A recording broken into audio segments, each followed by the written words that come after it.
शंकर एक अनाथ लड़का था। उसको जंगल में रहने वाले शिकारियों के एक गिरोह ने पाला था। उसके पास कोई औपचारिक शिक्षा भी नहीं थी। वह केवल एक चीज जानता था कि उसे कैसे जीवित रहना है। शिकार करना और उनको मारना तथा जंगल के फलों को खाना और नदी के पानी को पीकर अपने आप को जीवित रखना जानता था।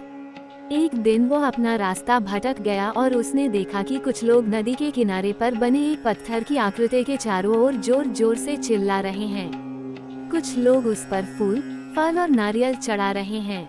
शायद उसने सोचा ये कोई मकान होगा जिसमें लोग रहते होंगे, पर यह एक प्राचीन मंदिर था। लेकिन शंकर ने इसे पहले कभी नहीं देखा था, पर इसके बारे में जानने के लिए वह काफी उत्सुक था। उसने तब तक इंतजार किया जब तक कि लगभग सभी लोग उस मंदिर से नहीं चले गए। अंत में उसने एक युवा लड़के को पत्थर की इमारत से बाहर आते देखा और उससे बात करने का फैसला किया और शंकर ने उससे अपने मन में आए कई सवाल पूछे। उसका पहला प्रश्न था, इस इमारत को क्या कहा जाता है? लोग अपने साथ क्या लाते हैं?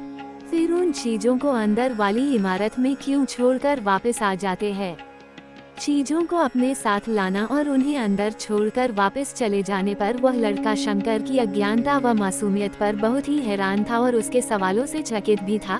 पर यह वह नहीं जानता था कि वह पास के जंगल में रहता है और शिकार करके ही अपना जीवन यापन करता है। लेकिन फिर भी उसने उसके सवालों के जवाब देने की पूरी कोशिश की। उसने शंकर को बताया, ये भगवान शिव का मंदिर है। लोग यहाँ उन्हें फल और फूल चढ़ाने आते हैं। वे शिव भगवान से जो चाहते हैं वो मांगते हैं और शिव उनकी सभी की प्रार्थनाओं को सुनते हैं। ये सुनकर शंकर तुरंत मंदिर जाना चाहता था। लड़के ने उसे अंदर का रास्ता दिखाया और शिवलिंग के बारे में बताया। शंकर ने मासूमियत से लड़के से पूछा, ये शिवलिंग क्या चीज है और हमें क्या देता है? लड़के ने बताया, हम शिव से जो मांगते हैं वो हमें दे देता है, हम सब ऐसा मानते हैं। लड़के ने कहा, अब अंधेरा हो रहा है, अब मुझे घर जाना होगा। और वह शंकर ने झिझकते हुए मंदिर में फिर से प्रवेश किया। वो एक कोने में बैठ गया और सोचा, एक पत्थर किसी को वह चीज कैसे दे सकता है जो वे चाहते हैं। इसलिए उसने इसका परीक्षण करने का फैसला किया और उसने पत्थर की प्रतिमा से कहा, हे शिव, कृपया मुझे पर्याप्त शिकार करने दे ताकि मैं भूखा न रहूं। मेरे पास आपको चढ़ाने के लिए कोई फल या फूल नहीं है, लेकिन यदि आप मुझे शिकार देते हैं तो मैं उसे आपके साथ साझा करूंगा। मैं वादा करता हूँ कि मैं आपको धोखा नहीं दूंगा। उसने घोषणा की। अगली सुबह शंकर शिकार करने गया। उसने पूरे दिन शिकार की तलाश की, लेकिन उसे कोई शिकार नहीं मिला। वह भूख से तिलमिला रहा था। वह काफी निराश हो गया क्योंकि उसे कोई शिकार नहीं मिला था। दोपहर हो चुकी थी। अब उसे लगने लगा कि मंदिर के लड़के ने उससे झूठ बोला था, फिर भी उसने शिकार जारी रखा। जैसे ही शाम हुई, उसने 2 खरगोशों को अपने बिल में से आते देखा। शंकर ने उन खरगोशों को मार डाला। चूंकि उसने शिव भगवान से वादा किया था कि वह अपने शिकार को साझा करेगा, वह मरे हुए खरगोशों में से एक के साथ मंदिर गया। देर हो चुकी थी और मंदिर सुनसान था। शंकर ने मंदिर में प्रवेश किया और जोर से कहा, कृपया आओ और अपना हिस्सा ले लो प्रभु, आपके लिए मैं लाया हूँ। वो वहाँ बैठ गया और अंधेरा होने तक प्रतीक्षा करने लगा, लेकिन भगवान प्रकट नहीं हुए। शंकर को भूख और नींद आने लगी और उसने खरगोश को मंदिर में छोड़ने का फैसला किया। अगली सुबह जब लोग मंदिर पहुँचे तो उन्हें शिवलिंग के सामने मरा हुआ खरगोश मिला। भक्त बहुत परेशान थे। ये यहाँ कौन लाया है? उसने हमारे मंदिर को अपवित्र करने की हिम्मत कैसे की? उन्होंने खरगोश को बाहर फेंक दिया। अगले दिन शंकर अपनी भूख मिटाने के लिए जंगल में शिकार करने गया, लेकिन इस बार उसकी किस्मत अच्छी नहीं थी और उसे शिकार भी नहीं मिला। उसने सोचा, आज रात को मंदिर जाना चाहिए और शिव से पूछना चाहिए कि उनको खरगोश का भोजन कैसा लगा। शंकर ये पूछने के लिए मंदिर गया। जब वो मंदिर पहुंचा तो उसके आश्चर्य का कोई ठिकाना न रहा। उस रात मंदिर में लोगों की काफी भीड़ थी।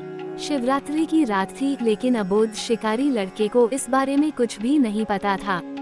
शंकर ने चारों ओर देखा और उस युवा लड़के को देखा जिसने उसको मंदिर के अंदर शिव से प्रार्थना करने के लिए कहा था। चूंकि उसे इतने सारे लोगों के आसपास रहने की आदत नहीं थी, उसने वहीं रुकने का फैसला किया और पास के एक बेल के पेड़ पर चढ़ गया।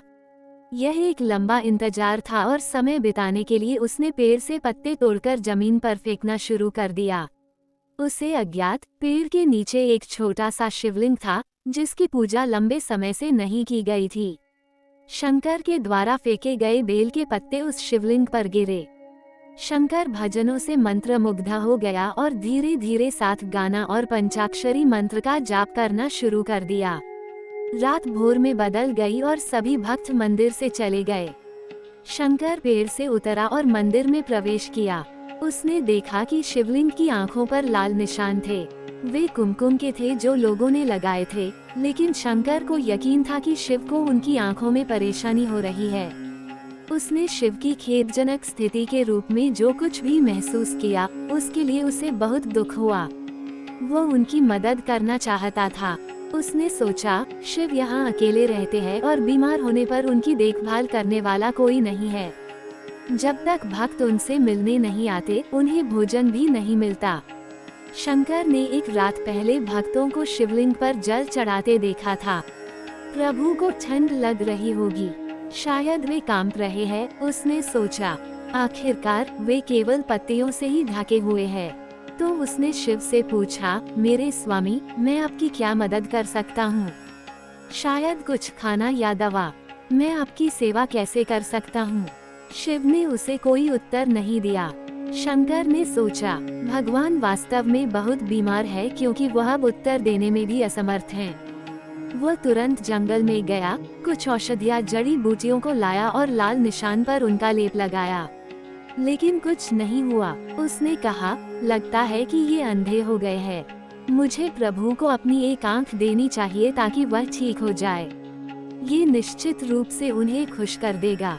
उसका दिल पवित्र था और उसने वहां शिव के हाथ में रखे त्रिशूल को उठाया और त्रिशूल को अपनी दाहिनी आंख की ओर ले गया और अपनी आंख को निकालने का प्रयत्न किया। शंकर अनपढ़ था, उसे मंत्रों या पूजा के उचित तरीकों का कोई ज्ञान नहीं था, लेकिन उसकी भक्ति की कोई सीमा नहीं थी। जैसे ही वह अपनी आंख निकालने वाला था, शिव अपनी पत्नी पार्वती के साथ प्रकट हुए। उन्होंने पार्वती से कहा, इस भक्त शंकर ने अनजाने में शिवरात्रि पर उपवास किया, बेल के पत्तों से मेरी पूजा की और साबित किया कि उनका दिल बेदाग व पवित्र है। मैं अपने इस भक्त पर काफी प्रसन्न हूँ। शिव भगवान ने शंकर से कहा, तुमने मुझे अपनी मासूमियत के कारण जीत लिया है। प्रभु ने मुस्कुराते हुए कहा, लोग मुझसे हर समय झूठे वादे करते रहते हैं और कुछ ना कुछ मुझसे मांगते रहते हैं, पर जैसे ही उन्हें मुझसे मांगी चीज मिल जाती है तो वे मुझे भूल जाते हैं। दूसरी ओर तुमने मेरे साथ एक सच्चे इंसान की तरह व्यवहार किया और यह वास्तव में बहुत ही दुर्लभ है। अब से तुम मेरे इस संसार में सबसे बड़े भक्त माने जाओगे और तुम्हारा नाम मेरे साथ सदा जुड़ा रहेगा। तुम कई सदियों तक जीवित रहोगे। इस बात को कहकर भगवान शिव व मां पार्वती अंतर ध्यान हो गए। तभी से लोग शिव के साथ शंकर भी लगाने लगे।